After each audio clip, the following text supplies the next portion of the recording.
కానీ ఇక్కడ తెలంగాణలో ఒక విచిత్రమైన పరిస్థితి. గత నెల రోజులుగా కొత్త ప్రభుత్వం ఏదైతే వచ్చిందో మరి అధికారం కోసమేమో అడ్డగోలుగా హామీలు ఇచ్చినారు. నోటికొచ్చిన హామీలు 420 హామీలు, ఒకటి రెండు కాదు, 420 420 హామీలు, బ్రహ్మాండమైన హామీలు, ఒకటి రెండు కాదు ఇచ్చి ఆల్రెడీ ఎత్తగొట్టే పని మొదలు పెట్టినారు. మీరు చూస్తూ ఉన్నారు. ఎన్నికల వాగ్దానాలను ఏట్లో కలపడానికి శ్వేతపత్రాల పేరిట డైవర్షన్ డ్రామాలు, ల్యాండ్ క్రూజర్లు అని చెప్పి ఒక కథలు పుట్టించి అదేదో కేసీఆర్ గారు సొంతానికి కొనుక్కొని దాచిపెట్టినట్టు ప్రభుత్వానికి, ఇక్కడ ఉండే పనిచేసే మంత్రులకి, ఇక్కడ ఉండే వారి భద్రత కోసం తెచ్చి విజయవాడలో వాటికి బుల్లెట్ ప్రూఫ్ అద్దాలు దొడికిచ్చేదానికి పంపితే అదేదో విజయవాడలో దాచిపెట్టిండు అని మాట సిల్లీగా మాట్లాడడం.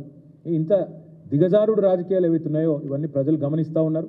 ఇవి కేవలం వాళ్ళు ఇచ్చిన 420 హామీలను ఎగేసేందుకే ఈ డైవర్షన్ డ్రామాలు ఆడుతున్నారని తెలంగాణ ప్రజలు పూర్తి స్థాయిలో ఇవాళ అభిప్రాయం కూడా వస్తూ ఉన్నారు.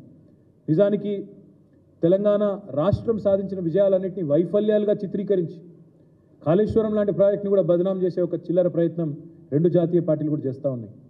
ఇవాళ కాళేశ్వరం లాంటి ప్రాజెక్టు ద్వారా సాగులోకి వచ్చిన ఆయకట్టును కానీ, తెలంగాణ రాష్ట్రంలో ఇబ్బడి ముబ్బడిగా పెరిగిన వ్యవసాయ ఉత్పత్తులను కానీ, జరిగిన వ్యవసాయ విస్తరణను కానీ ఇవేవి జరగనట్టు, ఇదేదో అభూత కల్పన అన్నట్టు, పోయిన యాసంగిలో 3.5 కోట్ల మెట్రిక్ టన్నుల వరిధాన్యం ఉత్పత్తి అయితే అది కూడా జరగలేదన్నట్టు ఏదైతే చిత్రీకరించే ప్రయత్నం చేస్తూ ఉన్నారో ఇది కేవలం కేసీఆర్ గారి మీద, బీఆర్ఎస్ మీద ఉన్న కోపాన్ని తెలంగాణ ఒక విఫల ప్రయోగంగా, విఫల రాష్ట్రంగా చిత్రీకరించే విధంగా మరి వాళ్ళు ఏదైతే ప్రయత్నం చేస్తూ ఉన్నారో ఇది రాష్ట్రానికి మంచిది కాదు. ఇలాంటి దివాలాకోర రాజకీయం ఎవరికి కూడా మంచిది కాదు. వాస్తవం ఏంటి అంటే ఇవాళ దేశంలో దివాలా తీసిన కాంగ్రెస్ పార్టీ పొరపాటున ఇక్కడ వాళ్ళు ఇచ్చిన హామీలు నమ్మి ప్రజలు అధికారం ఇస్తే రాష్ట్రం దివాలా తీసిందని మాట్లాడుతుంది. దేశంలో దివాలా తీసిన పార్టీకి ఏదో అనుకోకుండా ఇవాళ అవకాశం వస్తే రాష్ట్రమే దివాలా తీసిందని చెప్పి దివాలాకోరు మాటలు మాట్లాడుతూ ఉన్నారు. ఇది మంచిది కాదు. అందుకే తెలంగాణ ప్రజల్ని కోరేది బీఆర్ఎస్ దళం ఉంటేనే, బీఆర్ఎస్ గలం ఉంటేనే తెలంగాణ ప్రయోజనాలు ఢిల్లీలో పరిరక్షించబడతాయి. కాంగ్రెస్ వాళ్ళకి అప్పచెప్తే అక్కడ ఉండే 50-60 మంది ఎంపీల్లో వీళ్ళు కూడా ఒకరో ఇద్దరు పోయి ఆడ కూర్చుంటారు. రాహుల్ గాంధీ సిట్ అంటే సిట్టు, స్టాండ్ అంటే స్టాండ్, వీళ్ళ వల్ల అయ్యేదేమి కాదు. ఏమీ చేయడం చేతగాక ఎదుటివాడి మీద తప్పుని నెట్టి తప్పించుకుందామనే ఒక చిల్లర ఎత్తుగడ తప్ప ఇంకోటి ఏమీ కాదు ఈ కాంగ్రెస్ చేస్తున్న ప్రయత్నాలు. అబద్ధాలు, అసత్యాలు, అర్ధసత్యాలు అన్నిటినీ పోగేసి అప్పులని, తప్పులని, ఆర్థిక స్థితి బాగలేదని, కరెంటు మీద, కాళేశ్వరం మీద పిచ్చి ప్రేలాపనలు వెళ్తూ ఉన్నారు. ఏవైతే వెళ్తూ ఉన్నారు ఇవన్నీ ప్రజల దృష్టికి కూడా వచ్చినాయి. క్షేత్రంలో చర్చ జరుగుతోంది. 500 బోనస్ ఏమైంది అనే చర్చ ప్రారంభమైంది. కేసీఆర్ ఉన్నప్పుడు రైతు బంధు బ్రహ్మాండంగా పడుతుండే, వారం రోజుల లోపలనే పడుతుండే. ఇవాళ అతి లేదు గతి లేదు, ఇంతవరకు రైతు బంధు ఏమవుతుందో అడ్రస్ లేదు అనే మాట మాట్లాడుతూ ఉన్నారని చెప్పి మా కార్యకర్తలు, మా నాయకులే చెప్తా ఉన్నారు. కేసీఆర్ ఉన్నప్పుడు ప్రతిరోజు విడుదల చేస్తుండే.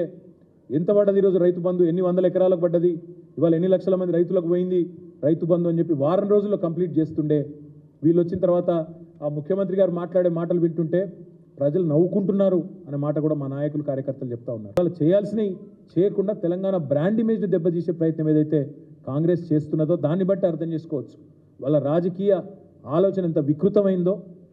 అవసరమైతే స్వప్రయోజనాల కోసం, రాజకీయ ప్రయోజనం కోసం తెలంగాణ బ్రాండ్ ఇమేజ్ని కూడా దెబ్బతీసే ప్రయత్నం ఏదైతే వాళ్ళు చేస్తున్నారో వాళ్ళు ఒకటే అనుకుంటున్నారు. కాంగ్రెస్ వాళ్ళు అబద్ధాలనే అస్త్రంగా వాడుకొని ఎన్నికలు గెలిచినాం, మళ్ళీ అదే అబద్ధాలతో, డైవర్షన్ టాక్టిక్స్తో పరిపాలన కూడా నెట్టుకొస్తాం, ప్రజలు మర్చిపోతారేమో అనుకుంటున్నారు. మేము మాత్రం మర్చిపోనీయం ప్రజలను. 100 రోజులు అన్నారు, మీరు 100 రోజుల్లో చేయకపోతే మిమ్మల్ని బొందబెట్టేది ఖాయమైన దిశగా తప్పకుండా ప్రజలను ఉద్యుక్తులను చేస్తాం. కౌంట్ డౌన్ ప్రారంభమైంది, 30 రోజులు అయిపోయింది, 70 రోజులే మిగిలింది. తప్పకుండా ఈ విషయంలో ప్రజల్ని తప్పకుండా చైతన్యవంతుల్ని చేస్తాం.